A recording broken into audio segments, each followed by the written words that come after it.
We've been full-time RVing as a family of 6 for 4 years now. And people often ask us, how do you afford to live like that? And honestly, it's probably not what you think. Most people think that we're rich or we came into like a crazy amount of money, which is kind of true.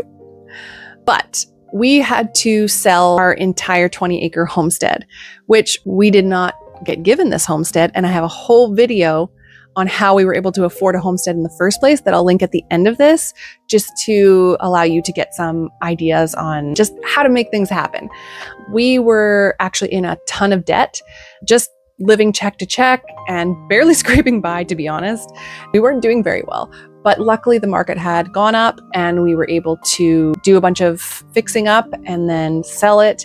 That way we were able to purchase an RV outright and then have some money to figure out what to do next. But if you aren't in a bunch of debt and you have equity, a viable option for you might be just to make payments on an RV and keep your home, and that way you can rent it out and have a great stream of income. But for us, unfortunately, that wasn't in the cards. For us, selling our place gave us a sense of freedom. We were now debt-free, and we were able to afford our house on wheels. And we just didn't have anything kind of over our shoulders. But there was a lot to figure out. And hopefully this video gives you some insights on some of the things that you might have to think about in order to make your dreams happen.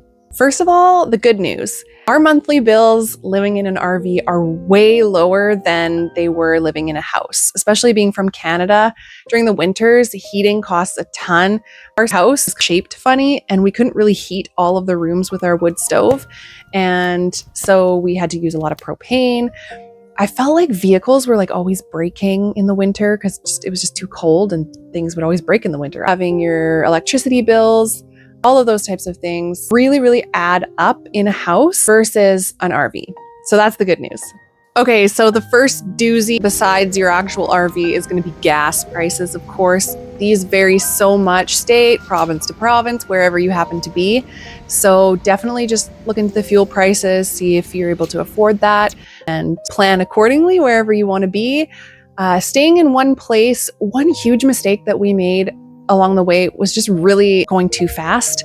So not like speed wise, but place to place, like ripping around, just seeing every single place we could. But if you wanted to save more money, just staying and savoring a place, that'll cut down your gas costs, obviously, because you're not moving around a ton.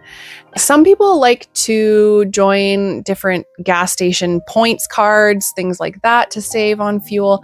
And it's important to be able to, when you can, empty your tanks, especially like your gray tank and your black tank and your water tank if you can while you're traveling, just because it cuts down on the weight and then it'll cut down on gas. Okay, and then there's vehicle insurance. So that obviously varies so much as well, but it's something to think about. The next doozy is food, but guess what? You have to eat no matter if you're in a house or if you're in an RV, so it doesn't really make much difference. The main thing that we try to do, especially having 4 boys, 2 of them being teenagers that eat a ton, is go and stock up at Costco. So what we actually did was put a full-size fridge and freezer unit into our RV, and that way we can go to Costco and stock up on all of the food that we need and just cook from home, and it lasts quite a while. We also have a small barbecue that folds up about that big, and that really helps, especially if you're going to warmer places. You don't have to cook inside all the time and create extra heat and stuff. But the next huge one is, where do you stay? Campgrounds, things like that. If you want full hookups, you're going to have to go and pay the price. If you get yourself set up like we did, you can go and boondock, which is just like fancy term for camping for free out in the bush or whatever. And you can be self-sufficient and you can basically just live for free. There's all throughout the United States, there's state parks that are also super affordable. But if you go to the private places that have full hookups and everything, you're going to be paying that bigger price. What we did is we went down from Canada through the United States, did a little tour, and then we did the Baja. And the Baja, you're able to camp for free down there quite a bit on the beaches. And same with the United States, there's BLM land and state parks and all those types of things. So if you want to live this life and and make it cheaper, you got to be adaptable and be willing to like sleep in a Walmart parking lot sometimes or what have you.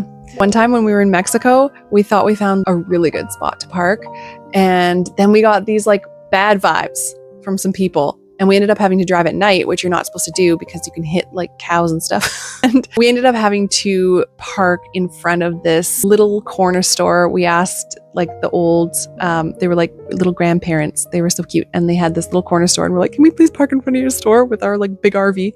And so yeah, you have to be adaptable. You have to pivot. You have to listen to your gut. You have to do all the things. And it takes more than just like that dollar amount, you know? To end that story, as soon as we got there, there was an earthquake, and then they fed us mangoes, and it was really sweet. So you should definitely do it. Go traveling. Do it. It's so much fun. The ways that we're able to camp for free because we set up for it. So we have 2 37-gallon tanks, I believe, in the back of our truck so that we can have extra water. And then we obviously have our tank in our RV, and we have like a pump that pumps the water out of our truck into our RV so that we have extra. We also have a tote. They're pretty affordable, and that way, if you're staying somewhere for a little bit of longer time and an extended period, you can always dump your black tank into that and give yourself a little bit more time to be able to be off grid until you can get to a dump site. Like I said, we have our full-size refrigerator and freezer so we can stock up on a bunch of food and cook for ourselves, which makes it really affordable. We have a good battery bank and solar power, so we don't need to hook up to somebody's power, and we can just do anything we want off grid. We also have Starlink for our internet, so we have internet anywhere we want to go that you can see the sky. So if you're camping in like state parks and stuff, they're often pretty forested, and you don't always get the best internet there, but if the sky's open and there's no trees in the way, Starlink works great for that. We also have a built-in generator in our rig, and then we have an external, just little Honda generator that we can use for extra power as well. So we're fully set up to be off-grid, and that just allows us to save so much money on camping costs. I was going to make a budget for you to look at, but the fact is these numbers vary so much depending on where you are and your needs and whatever you have. So the first thing you might want to think about is your RV payment. If you have a low loan payment on that, we got ours outright because we sold our house and we were able to purchase something used that really worked for us. Another cost you might want to consider is cell phones. Again, you're doing this at home anyways, so not much new there. But we found that Mexican phone plans, and the further south you go, they get cheap. Like we got $4 phone plans in, I think it was Nicaragua. But anyway, you just have to look at where you're going and how much those cost as well. But you're paying for these things at home anyway, so. Another big upfront cost is your health insurance. And I also think it's very important to be really self-reliant when it comes to your health. So for instance, I'm an herbalist and I'm able to take care of most of our family's needs from home. And so we carry lots of homeopathy, remedies, essential oils, and different tinctures and things like that. You can actually see another one of my videos, maybe link that at the end as well, where we were in the Baja and I cured my husband's blood poisoning using a potato. So I highly recommend that you get good at just kind of taking care of your own needs. And of course, health insurance is another cost in case you need it.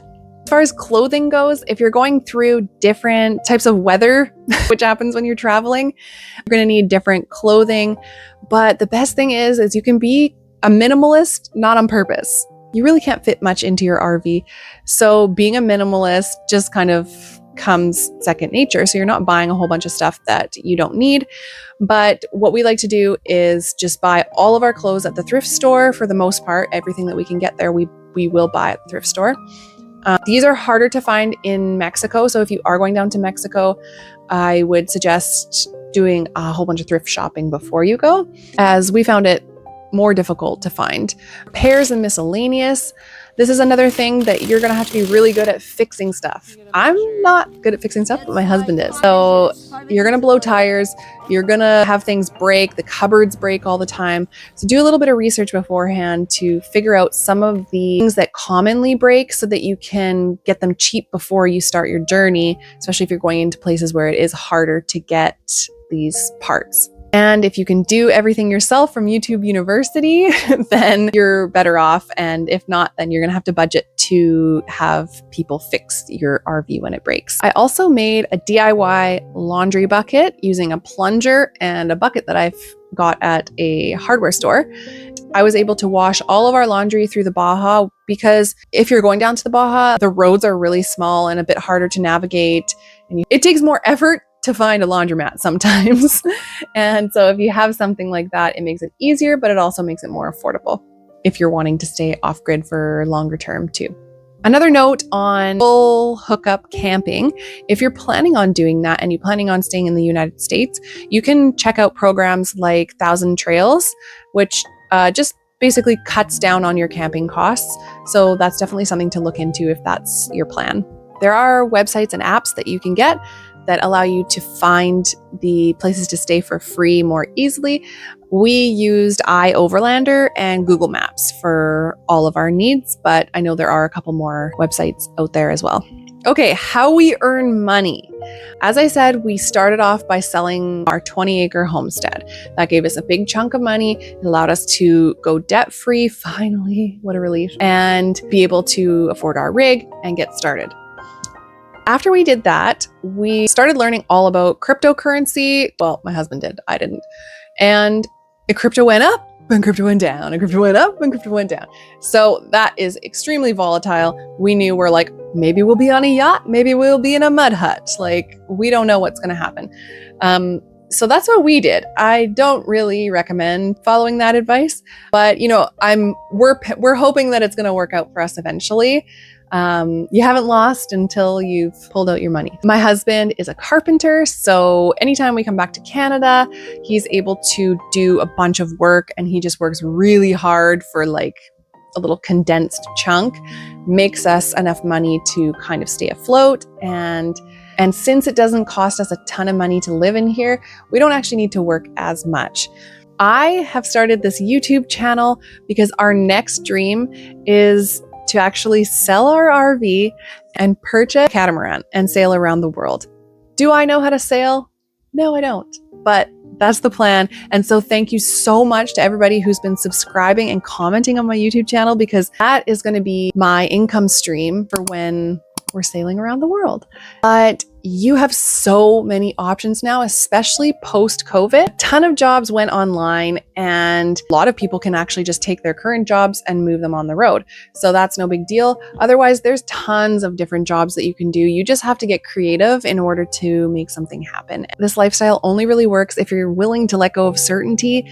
You're willing to put in hard work. You can pivot. You're adaptable. And honestly, for most people, that's the hard part.